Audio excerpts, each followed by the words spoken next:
So I challenged myself to do $10,000 in 30 days in the internet business. I'd never done $10,000 in my life. Why not? Let's go see what happens. And I did it in 37 days. Eventually, there's going to be machinery that you can walk in the door, slap it down on the ground, and it do all the work for you. There's software out there that tells me everything about everyone that I want to go and I want to market to. I'm still in a bunch of groups that have preachers and pastors and stuff. And they're talking about prepping sermons and that sort of thing. Some of these guys have gotten into some pretty interesting arguments about AI and using it for sermons.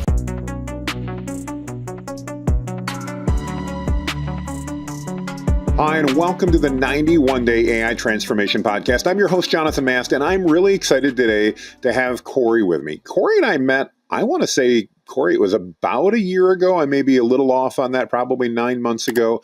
And we've had some amazing conversations, but it's been a little while since we caught up, and I'm really looking forward to doing that today.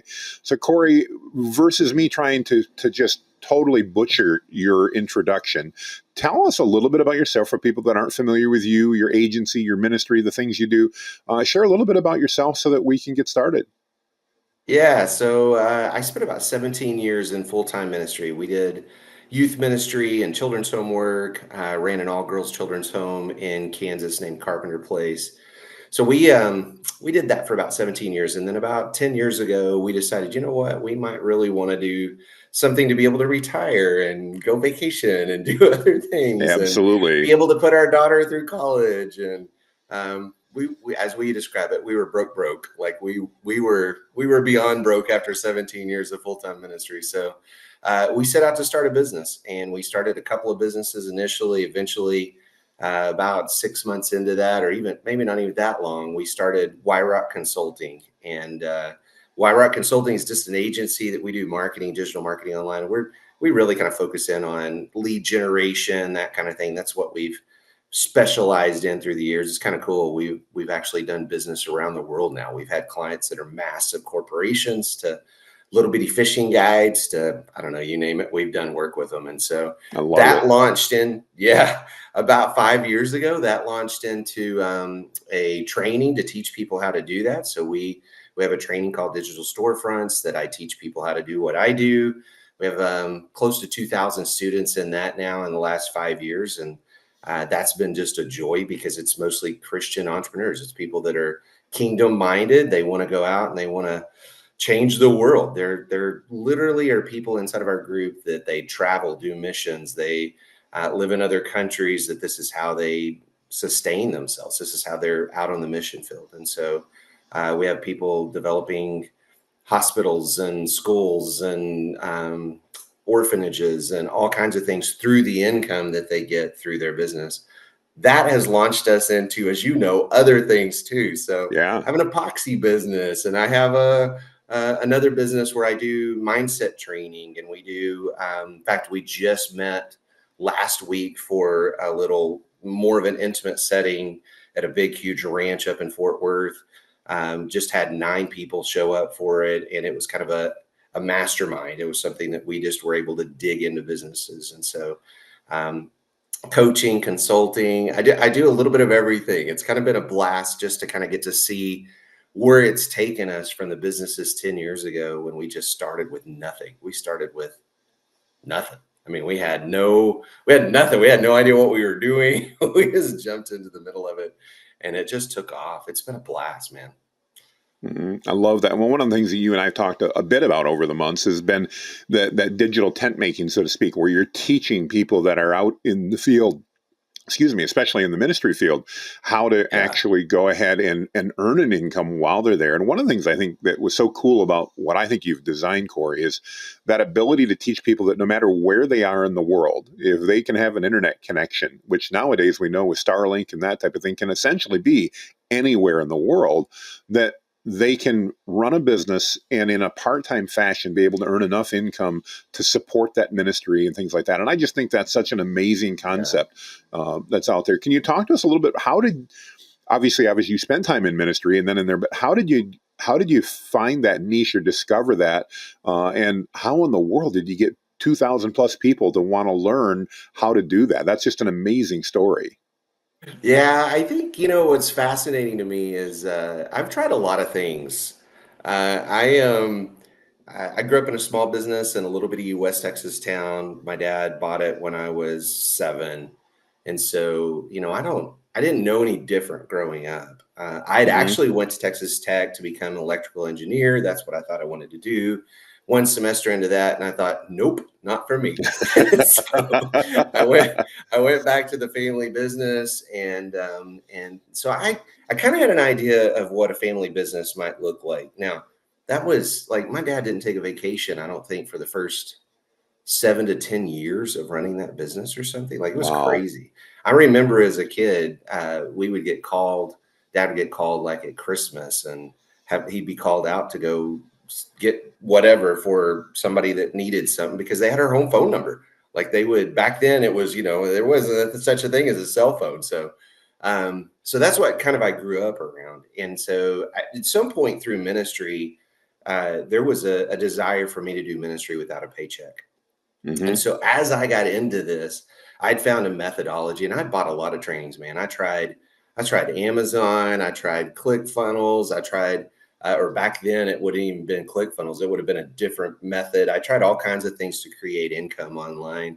And we found a method of taking just simple business websites, creating leads from those and sending those to uh, any kind of contractor or any kind of business that maybe needs leads. And so I have literally worked with the weirdest companies out there.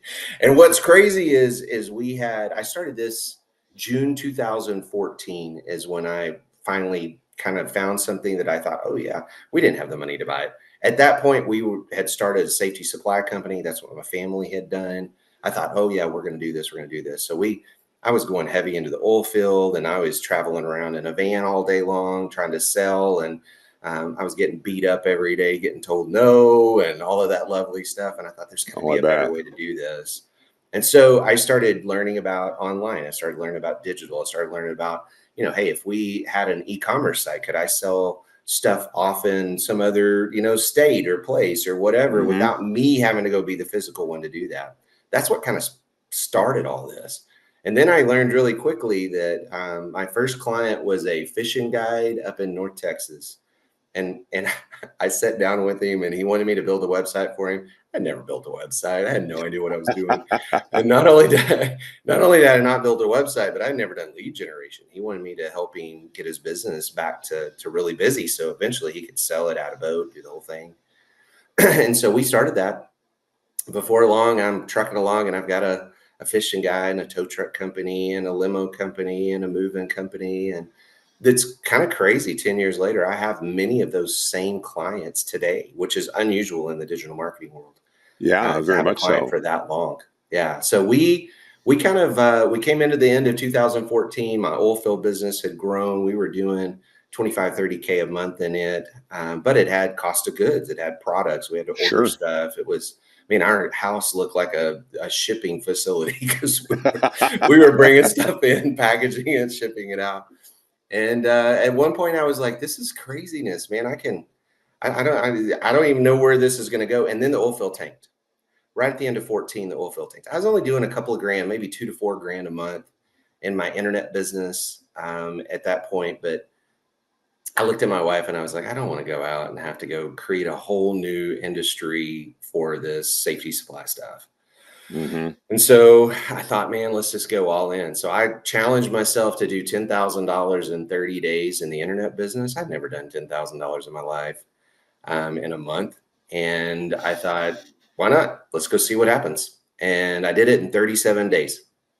At that Wow. point, it's like something triggered. And you and I've talked about this. Like we do mindset Hmm. coaching now. I've actually teamed up with Carolyn Sampson. She's an amazing lady that does Yes. coaching for some people that I can't mention on the podcast, but people that are big, Understood. people that, yeah, really well known, like one of the biggest coaches in the world. And so, kind of crazy, but it was like this click. It was like, oh, I can actually do this. We went from Yeah. 10 to 15 to 20 to 25 to 30 to 35. About a year-ish in, year and a half in, we landed a $45,000 a month client. We went to 90 to 100K a month.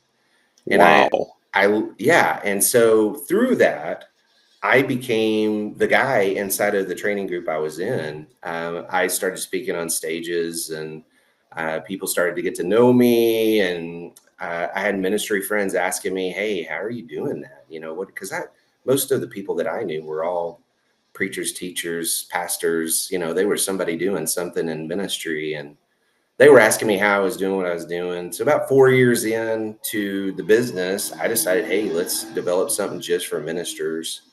And we started off with initially with marketing with a mission was the very first training.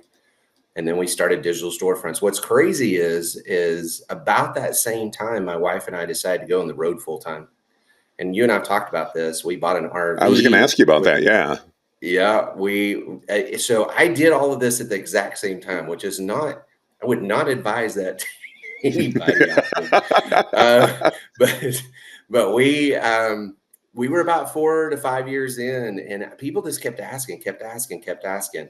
And I, at that point, there was really the other group and our values, our morals, things just weren't fitting and aligning. And I was getting asked about ministry people, and that was really not the other group at all. And so we filmed all of the initial videos. I filmed at Glorieta Adventure Camp up in the mountains, big church camp that's up around Santa Hmm. Fe, New Mexico. I filmed all of the initial videos up there because we were in our RV up there. And Oh, so wow. we spent 4.5 years on the road in an RV, and we just travel around to camps and churches and children's homes and nonprofits and all of those things, and just go serve. And during that, we were building our digital storefronts, training, and we were building Y Rock Consulting, and then eventually we added all these other businesses that we have now. So it's been a wild ride, kind of watching that thing grow and develop, and it's been fun. Well, it's just an amazing story, and I love hearing how that's all come together. I'd love to get your perspective. You know me, I'm an AI nut, and we talk about AI stuff. How do you see that fitting into both the businesses that you're running? You own multiple businesses, so you've got multiple Yeah. perspectives there. But also, how do you feel that fits in with some of the people that you're coaching? Is it something that's applicable? Is it not applicable? What are you seeing from your perspective, Cory? Yeah, so I think what's exciting is I was using AI last night for something that we're going to build out, a training that we're going to build out. AI is for us, as far as in our agency model, it works great for all kinds of things. Now, there are still some things that you got to be super careful about. Oh yeah. Like for instance, if you shoot straight AI content, straight AI images into like a Google business profile, it'll end up locking that business profile up over time. Hmm. Like we've tested it. And so there's still things out there that right now, if you do certain things that's just, and I think I've heard you even say this, AI plus human, AI plus like, You've got right? to absolutely Yeah. 100%.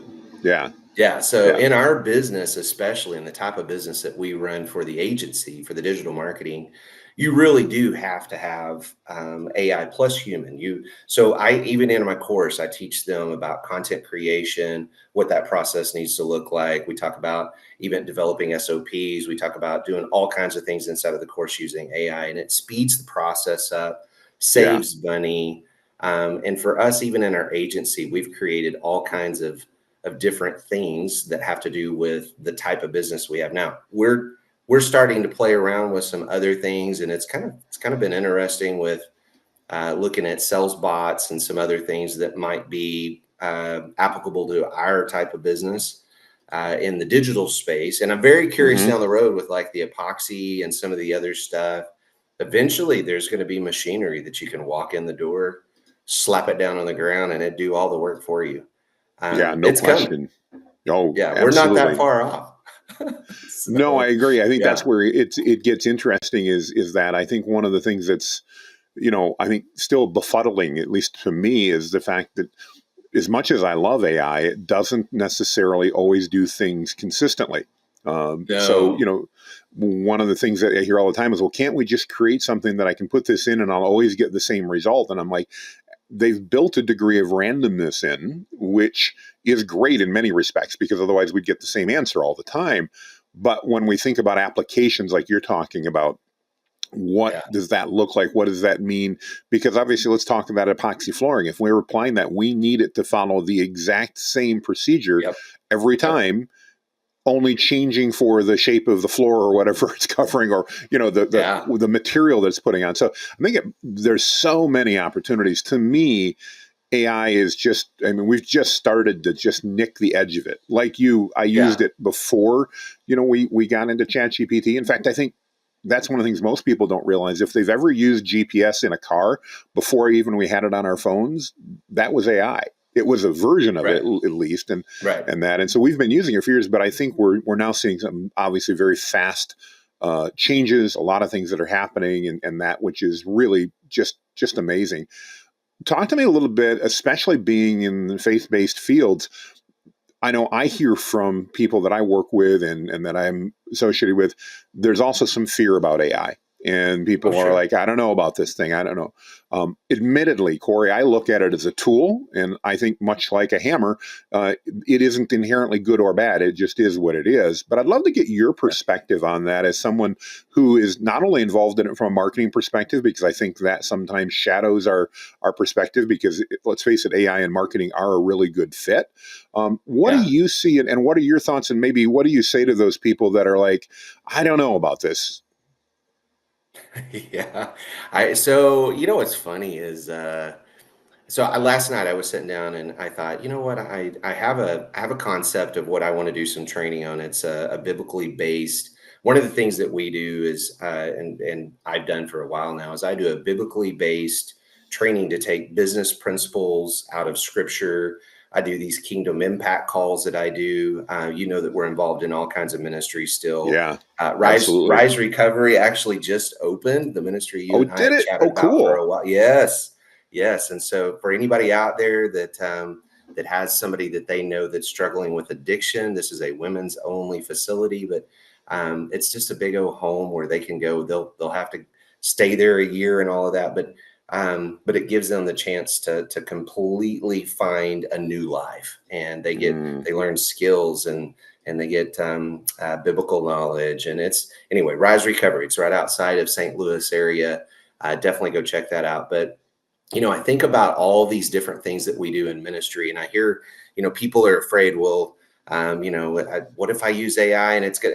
I always laugh when people go, "Man, I don't want to get on the computer because then it's going to have all my information." I'm like, they already have all your information. They say Like, they have everything. Oh my goodness. everything's already out there, man. You're not saving yourself because you didn't get on TikTok or I don't Yes. know, whatever Yeah. it is, right? And so it's kind of fascinating to watch because in the preacher world, I'm still in a bunch of groups that have preachers and pastors and stuff, and they're talking about prepping sermons and that sort of thing. And some of these guys have gotten into some pretty interesting arguments about AI and using it for sermons and Oh, all I of that. bet. And oh yeah, and so it's kind of interesting to watch different people's opinions, thoughts, all of that. And I fall in the same camp as you do. To me, it's just a tool. It's something that it's just like the book I wrote, "To Love Is to Give." Money is just a tool. It's Yeah. neutral. It's not good or bad. It's just a tool. It's just a barter tool. And I see AI as the same thing. Now we can, just like with anything, you can manipulate it. You can use it for things that are not good. You can do all kinds. Like our Hmm. group last week, I've got all of these guys and gals at this little Ignite event that I do, and one of the things that we did is we had AI roast them based on Oh, what I they love it. had done. And then they went and built content out of that. And what a great way for them to just kind of use AI in a totally different way. To me, it's just it's here. It's going to be. It drives me nuts how everything now has AI built into it, and half the time it's junk because we're so early into it with most software, most programs. So you kind of have to use it as much as you can. But even in the ministry world, like the program that I was kind of messing around with last night, the research capability of AI, the ability for it to go out, grab data, grab information, and be able to take and condense that down, summarize it, use it however it needs to be used, is pretty fascinating to watch. And that condensed my ability to build out this 40, I don't know, however many days scripts and all of that. It condensed all that down into a very short amount of time. Like it would have taken me days and days and days to go through all of that material, and it just whoosh, right. So the tool itself, I don't know.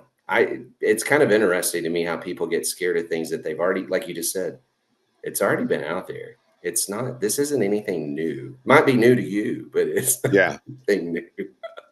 Exactly. Yeah. Yeah, No. Exactly. And I think that that's one of we all. I think change is something we all want to be very careful with, and sure. certainly I'll admit the older I get, sometimes the less I like it. But I definitely think that's a big part of where we're headed. I think that it's going to become.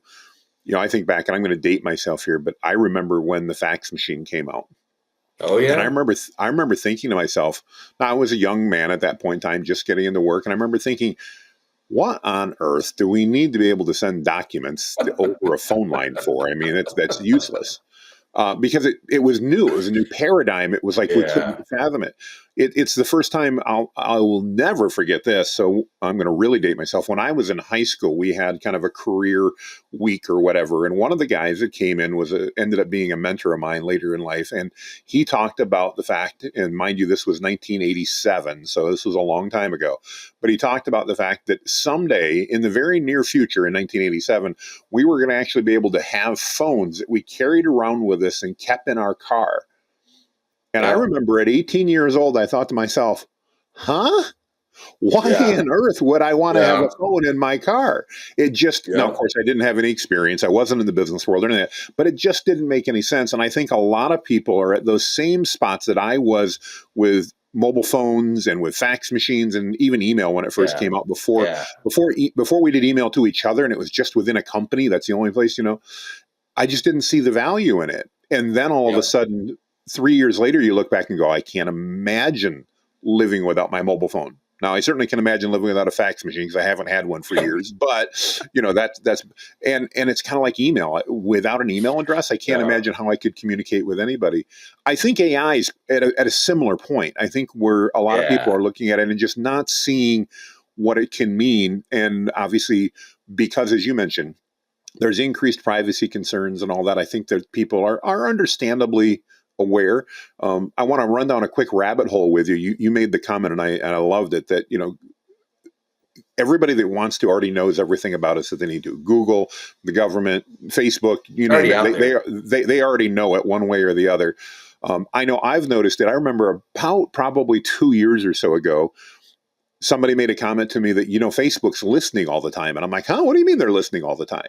And they're like, if you have your mobile phone on and the Facebook app is open, go talk about something with your spouse or a Yeah, friend that you normally don't talk about, something that would include something you could buy, a topic. So the example they gave me, at the time we didn't do any camping, and they said, so go talk about camping for your wife for a minute, mention specifically you need to get a tent and a canoe. And I'm like, what do you mean? And they don't have your phone on as far as like, don't have the screen up, but just have it yeah, powered yeah, on, yeah. have Facebook running, turn it off, put it on the counter. And you know what? I was absolutely amazed that the next day I started seeing ads on Facebook for canoes and tents. And I'd never talked about it before. And I think we have two choices there. And I'd love to get your perspective.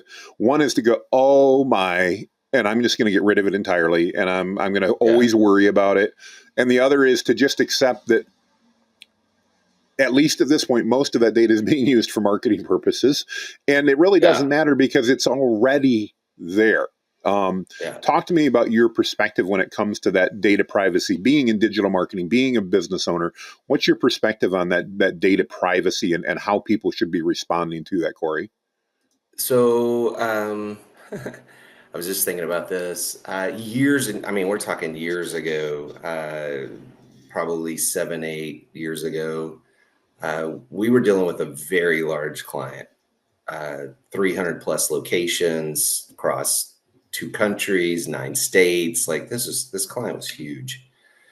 I remember we set up a piece of software back then, and I started doing some research on what could you get from somebody that comes to your website, and what data can you really get from somebody that comes to your website. And so I started doing some research, and we found some software, and we dropped it on the back end of this big, huge client. And they were getting, at one point, we were bringing them $2.5 million a month in brand new business. And Wow. so, Yeah, it was a lot of fun, man. It was a great client. Um, the only reason they left is they sold. They were trying to sell. So the biggest thing that they had to cut was marketing budget. So they Oh cut yeah. us to make themselves look better to be able to sell their business. But it was pretty fascinating when we started looking at it because the data has always been out there. So Yeah. it tracked everything down to what kind of coffee you like, what kind of car you drive, what color it is, to what, I mean, it's fascinating, the data just from somebody coming to the website. This has been years and years and years ago. This is not with current technology, any of that stuff. Years and years ago, it could track all of that stuff. And we could actually pull, not consumer, but business to business. We could actually pull all of their information. I could tell you where you worked. I could tell you what the phone number was. I could even tell you what your extension was to your office line. Yeah, Like, exactly. all off of one visit. And this was 8, 9 years ago. That was already happening 8, 9 years ago. So I think people, I know for me, I've just kind of, my dad was one of those guys that was always worried about, he had a flip phone up until the time he passed 3 or 4 Mm. years ago. And dad was always worried about, well, I'm not going to buy anything online because they're going to have all my information. I'm like, Dad, they already got all your information. It's already there Absolutely. anyway. And so he was always worried about all that. I think the best things that we can do is just be smart about what we're doing, right? Be intelligent about how you use your data, your software. I know from a marketing perspective, there's definitely times when I've looked at it, and we've even talked about this as a staff, that man, it just, there's a lot of data out there that we can pull. Zuckerberg went in front of Senate and talked about, like, he's gotten slapped a few times because they pulled so much data and they were making it so defined in what you could target on Facebook ads. Yeah. And people just don't realize how easy all of that is to get. That data is super simple to get if you want it. And so there's software out there that tells me everything about everyone that I want to go and I want to market to. Yeah. And again, this stuff's been around for, people just didn't realize it, but the software and Yes. all of that data and everything's been around for years and years and years and years. This isn't anything new.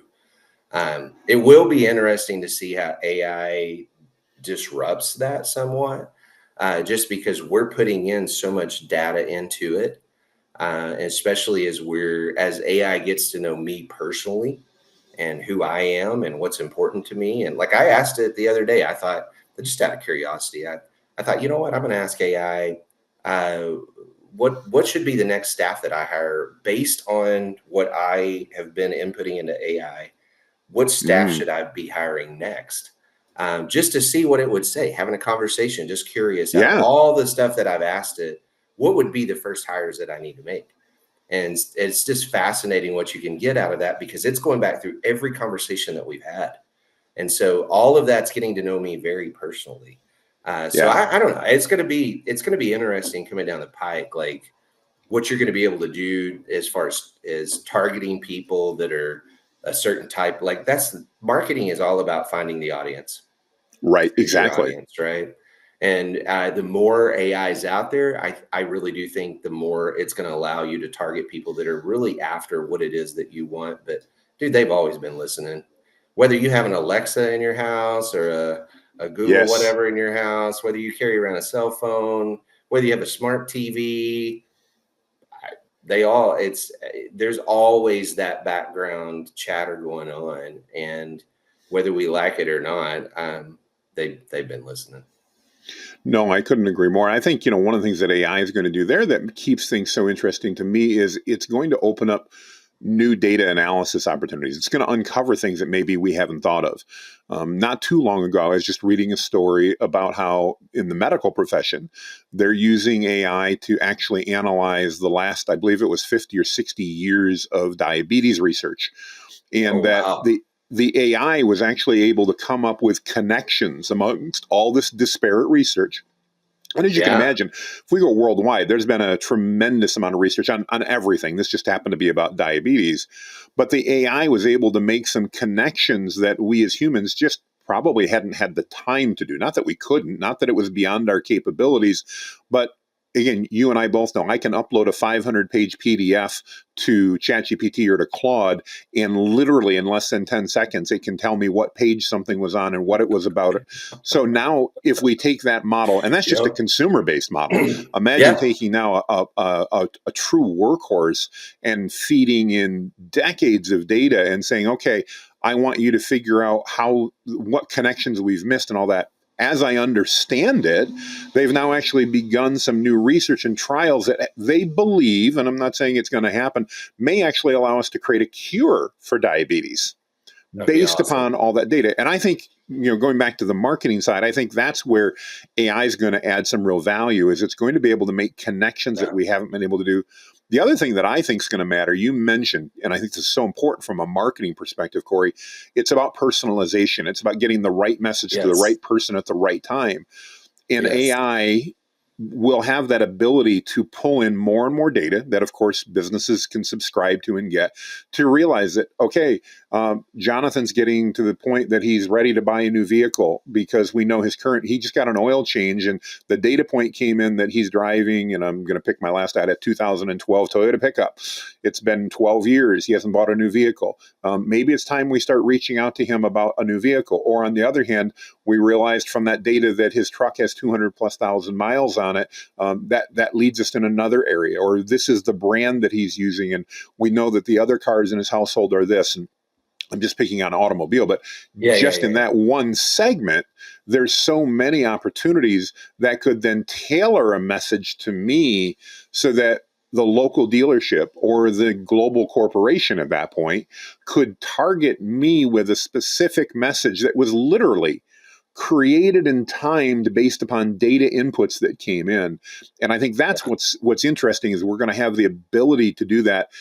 I envision we're going to have the ability that, when we go out to eat Chinese and we use our credit card to pay for it, that literally on the way home, we may see an ad about MSG or doctor things or whatever they determine, that somebody says, okay, if you ate Chinese, here's something think we know about you and that we want to do.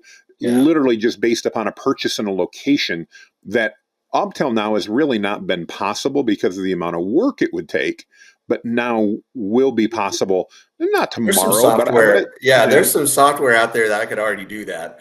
But Okay, fair like enough. that's And what's you know more about that than yes. I do. Yeah, there's some software out there. That's what's kind of crazy. There's some software out there that can pinpoint your habits, pinpoint where you go, what you eat, like it's what you read. It's fascinating what you can actually pull, the data that you can actually pull out. And again, some of this is it's going to be even more interesting because not only now are we pulling data from outside, but I think the other interesting part is we're inputting data ourselves. And so now we're going to have two places that we're drawing information from.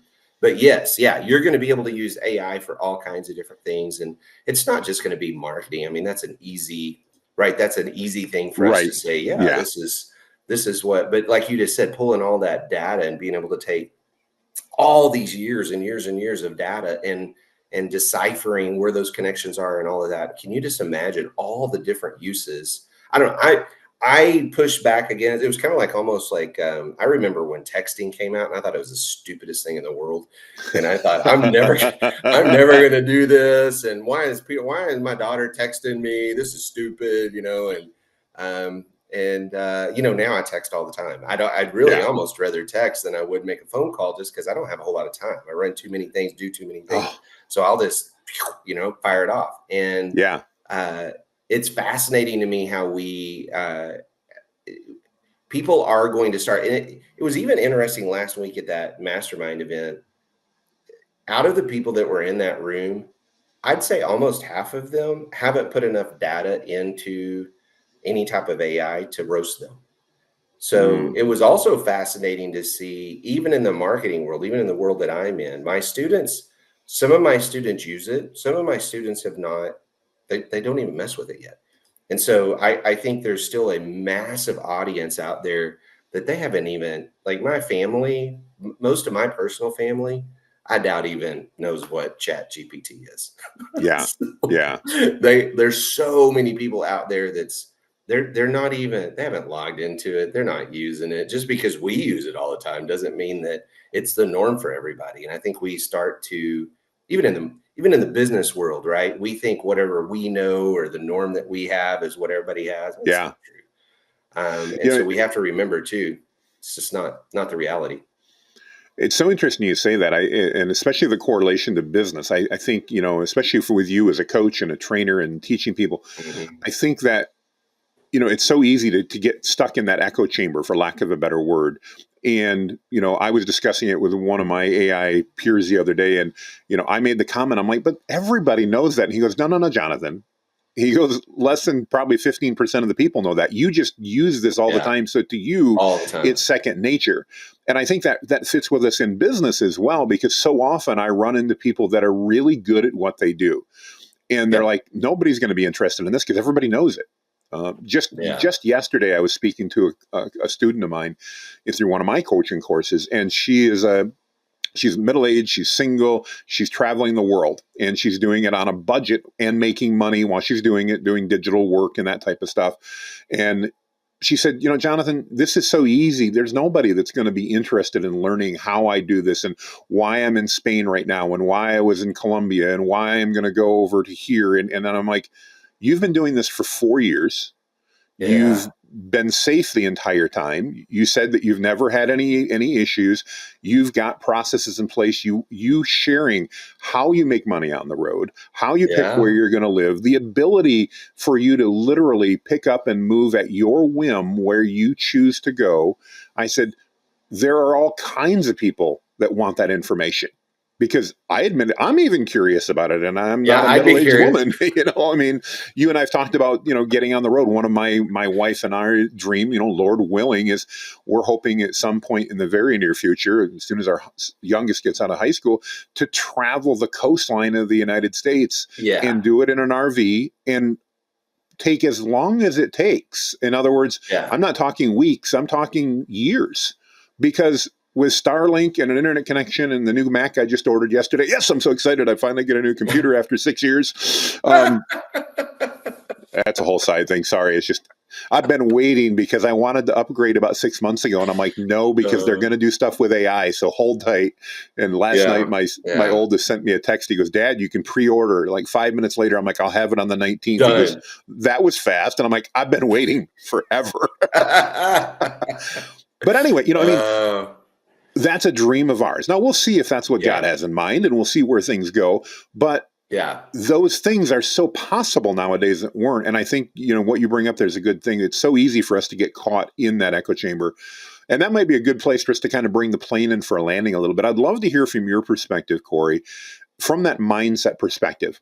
How do you encourage business owners, individuals, whomever it is out there, that they have some amazing experiences that other people would love to know about and that are worth sharing? Just because it seems natural to them doesn't mean it's natural to everybody else. What advice might you give? And I'm going to, in this case, pick specifically on a market for you, but that ministry leader, that person thinking about going into ministry, possibly just even that entrepreneur who's like, I just want to get out of this rat race. What advice would Yeah. you give them for the head games that they need to conquer in order to take that next step? Yeah. I think sometimes we forget too that what's ordinary for us is extraordinary for someone else.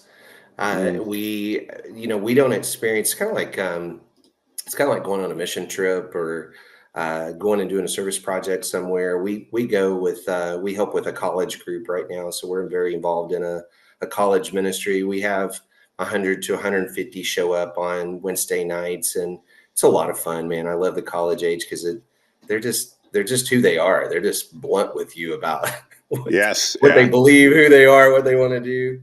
And we've been going to a kind of a feeding. It's not really homeless. It's more just people in Lubbock, Texas that just don't have food and they need food. And it fascinates me. Every single time we go, there's always people that come up there that if you saw them anywhere in town, you would think just another family in town, right? And they come up with their kids and all that, and they need to get meals because they don't have the resources right now to be able to feed their family every evening. This place Hmm. feeds every single day, so they come up there and they get meals. And I think sometimes we get caught up in our own little world, and we don't realize that the things that have maybe been a challenge to us, or the things that God's brought us through, or the things that they may be ordinary to us, but they're extraordinary to someone else. And That's so good. even in our training group, what I find is it's kind of funny. Somebody will come into the training group, and I teach them how to build a website and rank it. Right, that's kind of the core thing that we do. We build properties, we rank them, they get leads, we sell them to somebody else. And it's kind of funny. They'll be in the training course for 3 or 6 months or whatever, and they're thinking, well, everybody knows how to do this. And I'm going, well, did you know how to do this 6 months ago? And they're like, no, I didn't have any idea. And that's everybody. Yeah, So yeah, we have this, exactly. we have these conversations all the time about you have something of value to offer the world, and people just don't realize what they know that somebody else doesn't know until they get out there and they experience it. And that's what, even going and doing missions work, when we used to go down into Mexico and do stuff, it always fascinated me how disconnected I became in between those trips from really what it was like to live down there, and what their daily lives were like, and what they didn't have and what they did have. And like, one of the places we went, they were so excited that we were there because they could go buy meat. They normally didn't Oh, get to go buy wow. meat. It was too expensive. And so they were able to buy meat that week because they were cooking for us. And we provided the funds to go do everything. And we were building a church building for them, and we were throwing block all week. That was something in and of itself. But Oh, I those are bet. experiences, I think. Yeah. I mean, I think that's what we don't understand is we all have a blessing. And I talk to in every group that I have, we have a new group that we've started, a subscription model kind of thing, monthly.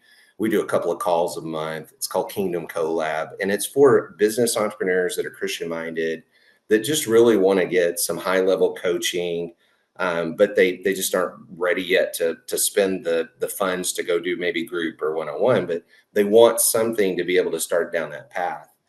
And we've kind of started that with what we're doing with Kingdom Collab, and it fascinates me how many times you get into that group and people will say, yeah, because what comes easy to us doesn't necessarily come to easy to somebody else.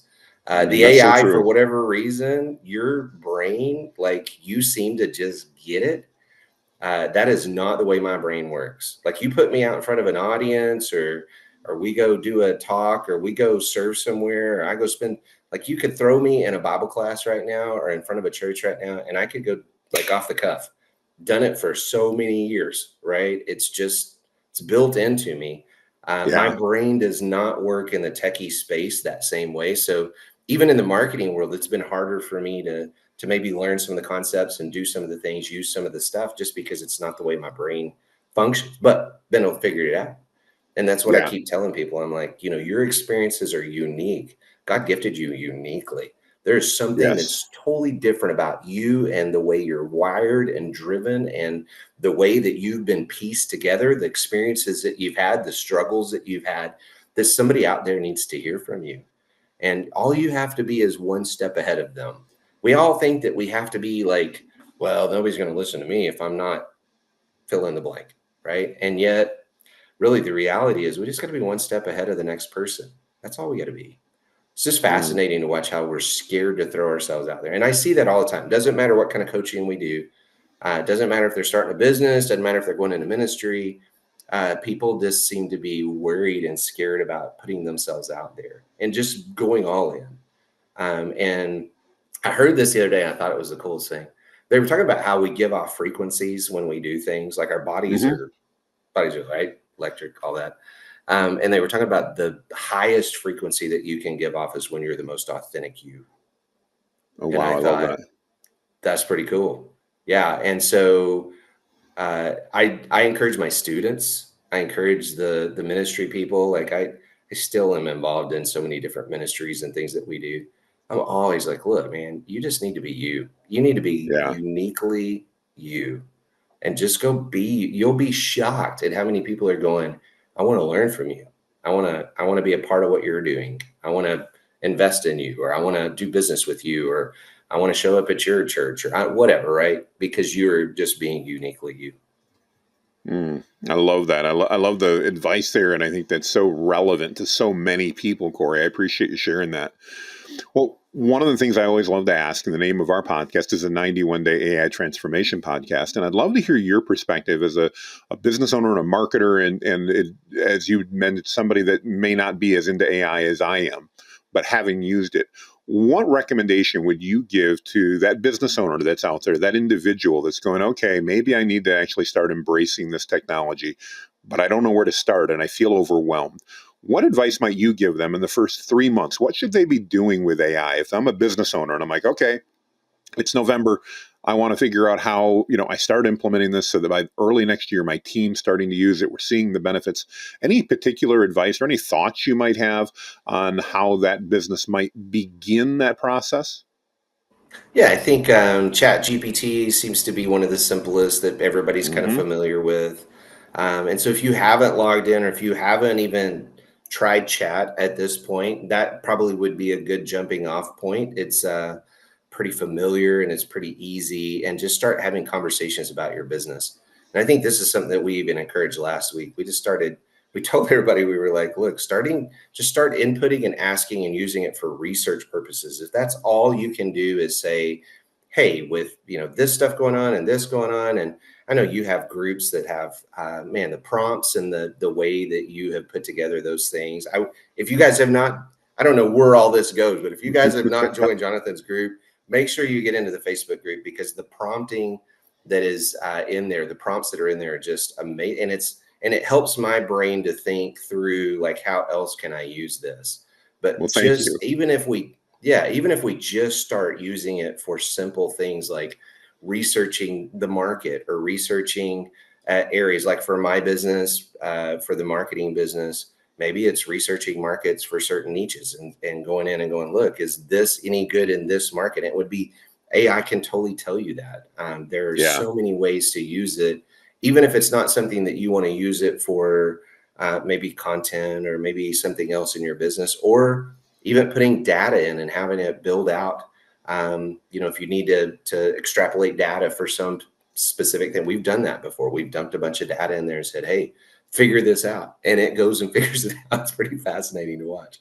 But I It think the is. biggest thing is just have conversations, right? Just like I was just saying a minute ago, asking what should be my next hire. And what's very interesting, the two very things that it said were the two very things that I've been thinking about hiring. It's pretty Interesting. fascinating. I do. I think that it's very Yeah. fascinating. You're right. It's amazing. Again, we're going back to that earlier discussion of the connections that it can draw that we may not think about, Yeah. which is so Yep. cool. Well, Cory, I want to thank you for your time today and for joining us. I know you've got a lot going on. In fact, you're on a 40-day retreat at the moment, which I love, and on things you're doing there. I've so enjoyed getting to know you and chat with you, and some of the inspiration you've given me has been amazing. If people want to reach out and connect with you, you've resonated with them. What's the best way for them to connect with you, Cory?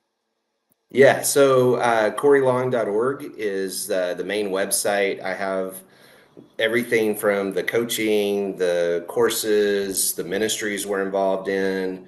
All of that is going to be on corylong.org. You can also find me at my handle, the real Cory Long. There's so many Cory Longs out there that I had to change it up and do something different. So the real Cory Long. Hit me up on Instagram. Hit me up on Facebook. Either one of those would be great. But yeah, I'd love to have conversations. If there's people out there that are looking to grow and are looking for someone that's like-minded, and man, you and I both are about just serving and helping people, and I think that's why 100%. you and I become friends. Yeah. Is to me, it's just about that. I don't. All the rest of it is just gravy. It just is, and so Yeah. we just want to help people. I love it. I love it. Well, Cory, again, thank you so much for your time. As always, a pleasure. I want to thank you for joining us and listening in today. If you've been with us in the podcast, I want to remind you, we would love it if you would like the podcast, subscribe. That always helps. And if you've got feedback, don't hesitate to reach out and let us know as we continue to try to serve you more fully. Thanks, and make it a great day, everybody. Bye-bye.